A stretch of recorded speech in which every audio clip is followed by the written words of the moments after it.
ఏపీలో పేదరిక నిర్మూలన కోసం సీఎం చంద్రబాబు తీసుకొచ్చిన P4 విధానానికి పారిశ్రామికవేత్తలు వెన్నుదన్నుగా నిలిచారు. కాకినాడ జిల్లా పెద్దాపురంలో ఓల్డ్ ఏజ్ హోం నిర్మాణం కోసం విరాళం ఇవ్వడానికి ముందుకొచ్చారు. పెద్దాపురం ప్రధాన రహదారి పక్కనే ఉన్న ఎకరం ప్రభుత్వ భూమిలో భవన నిర్మాణానికి ఎమ్మెల్యే చినరాజప్ప శంకుస్థాపన చేశారు. లలిత పట్టాభి ఆగ్రో ఇండస్ట్రీలు చెరో 25 లక్షలు ప్రకటించగా గిరిజా పవర్ ప్లాంట్ యాజమాన్యం 25 లక్షలు ఇవ్వనుంది.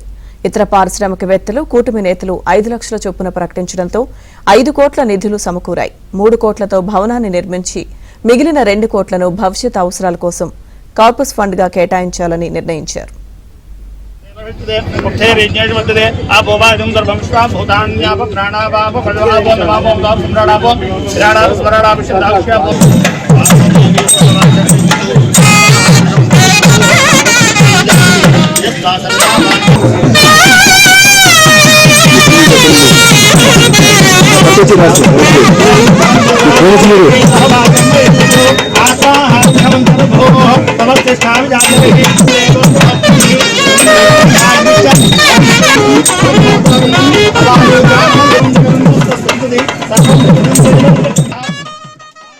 అంటే చంద్రబాబు నాయుడు గారు పాలసీ పెట్టాడు.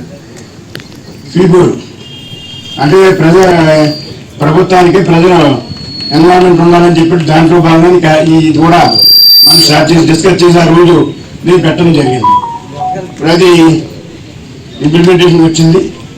దానికి ప్లాన్ కూడా 2 lakhs 2 crores బిల్డింగ్ అవుతుందని లెక్కేసుకున్నాం. 62 కోట్లు డిపాజిట్ కూడా చేసుకోవాలని చెప్పి నిర్ణయించడం జరిగింది.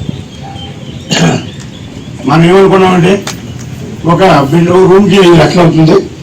ముందు రూమ్లని కూడా ఫిలప్ చేసి 5 లక్షలు ఫిలప్ చేసి తర్వాత వచ్చిన 1 లక్ష 2 లక్షలు ఇచ్చే కూడా చాలా మంది ఉన్నారు. వాళ్ళందరినీ కూడా ఈ భూమికి హెల్త్కి ఈ ఫెసిలిటీస్ అన్ని కూడా ఇవ్వడం కోసం అందులో డిపాజిట్ చేసి దాన్ని వడ్డీతో నడిపించాలని చెప్పి లెక్కేసాం. ఇప్పుడు స్టార్ట్ చేసాం. మొదలు కూడా శ్రీనివాస్ దగ్గరికి వెళ్ళాం. ప్రసాద్ గారి దగ్గరికి వెళ్తే ఎంతో కూడా 25 లక్షలు ఇస్తామని చెప్పి అనౌన్స్ చేయడం జరిగింది. మా శ్రీనివాస్ గారు మనకి అడగక్కర్లేదు. ఆయన ఇప్పుడు చెప్పాడు మాకు మట్టి సీన్ గారు ఎంత ఇస్తానని చెప్పి నాకు ముందే చెప్పారు.